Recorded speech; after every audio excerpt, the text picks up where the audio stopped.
নমস্কার বন্ধুরা, অনিফার্স world YouTube চ্যানেলে আপনাদেরকে স্বাগত। আপনারা সকলেই জানেন যে রাজ্য সরকারি কর্মচারীদের ডিএ সংক্রান্ত মামলাটি সুপ্রিম কোর্টে আগামী 22 এপ্রিল 2025 লিস্টেড হওয়ার কথা। যদি আপনারা এই ডিএ সংক্রান্ত মামলাটি সম্পর্কে সম্পূর্ণ খবরাখবর রাখেন তাহলে নিশ্চয়ই এই জিনিসটা আপনাদের মনে থাকার কথা।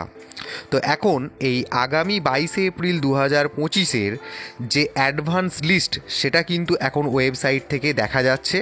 তো সেই ওয়েবসাইটের যে অ্যাডভান্স লিস্ট আমরা দেখতে পাচ্ছি এখানে পিডিএফ কপি আকারে, সেখানে রাজ্য সরকারি কর্মচারীদের এই ডিএ সংক্রান্ত মামলাটি কত নম্বর সিরিয়ালে এনলিস্টেড হয়েছে সেটাই আমরা এই লিস্ট থেকে দেখে নেব। দেখুন, এখানে সুপ্রিম কোর্ট অফ ইন্ডিয়া তার ওয়েবসাইট থেকে এই অ্যাডভান্স লিস্টের পিডিএফ কপিটা ডাউনলোড করেছি। এখানে লেখাই আছে অ্যাডভান্স লিস্ট বা টেন্টেটিভ লিস্ট আমরা যেটাকে বলি। তো এখন এই পেজটার যদি আমরা 21 থেকে 22 নম্বর পেজে যাই, সেখানেই কিন্তু ডিএ সংক্রান্ত মামলাটি কত নম্বর সিরিয়ালে লিস্টেড হয়েছে সেটা দেখতে পাবো। দেখুন, এখানে 47 নম্বর সিরিয়ালে কিন্তু রাজ্য সরকারি কর্মচারীদের যে ডিএ সংক্রান্ত মামলাটি সেটি অ্যাডভান্স লিস্টে সিরিয়াল নাম্বারে স্থান পেয়েছে।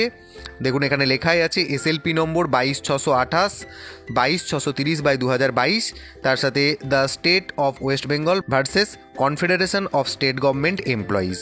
তো এখন যদি আগের বারের এই ডিএ কেসের যে অ্যাডভান্স লিস্ট বেরিয়েছিল সেটা যদি আপনারা একটু মনে করেন তাহলে দেখবেন অ্যাডভান্স লিস্টে ডিএ সংক্রান্ত মামলাটি 95 নম্বর সিরিয়ালে ছিল এবং পরবর্তীতে যে ডেলি কজ লিস্ট বেরোয় সেখানেতে এসে দাঁড়িয়েছিল কিন্তু 44 নম্বরেতে।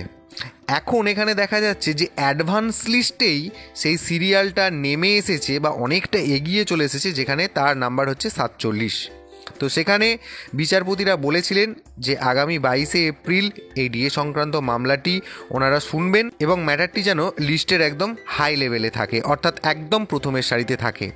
তো এক্ষেত্রে এই অ্যাডভান্স লিস্ট থেকেই কিন্তু আন্দাজ করা যাচ্ছে যে ম্যাটারটি 22 এপ্রিল উঠতে চলেছে এবং সাথে সাথে কিন্তু ম্যাটারটা একদম লিস্টের ফার্স্ট প্রায়োরিটি আকারে কিন্তু গণ্য হবে।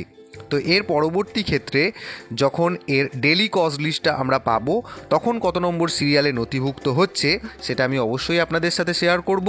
আর পরবর্তীতে রাজ্য সরকারি কর্মচারীদের এই ডিএ সংক্রান্ত মামলার আপডেট পেতে আমার চ্যানেলটি অবশ্যই সাবস্ক্রাইব করুন এবং সাথে সাথে এই ভিডিওটি সবার সাথে শেয়ার করতেও ভুলবেন না।